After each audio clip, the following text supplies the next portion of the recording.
Assalamualaikum warahmatullahi wabarakatuh. Perkenalkan, nama saya Syahada Pania dengan NPM 22 Di sini saya akan membacakan tugas bahasa Inggris hukum. Civil law, also termed Roman law, was originally administered in the Roman Empire and codified under Justinian in the 6th century.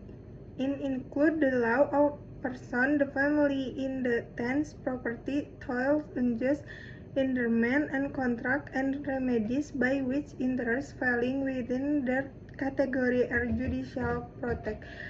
Although actually enforced but drastically can since 533, the first three books of the Institute of Justinian of person, of thing, of obligation, and the major civil courts all deal with substantially the same set of problem and relationship called civil law. Technically, the civil law include only the law of person, natural and legal, the family, interdependence, property, and obligation. Civil law is fundamental law. It is studied first, and subsequent study is built on it. No social is able to live in an orderly way without an aggregate of rules governing the relation among the person who are charged with overseeing their observance. This is a typical traditional approach. Applying this tradition to the state, it is the necessity for an aggregate of norms that regulate the relation among citizens and for organs and institutions that upon observance of the norm established by the law. The legal norm is a general notion. It is not addressed to specific individual but to a model fact situation. One difficult with the model situation is that occasionally the application of the abstract norm to the concrete case gives flesh to concepts that often the sense of justice. Equity is the power to vary application of the norm. It's the justice of the concrete individual.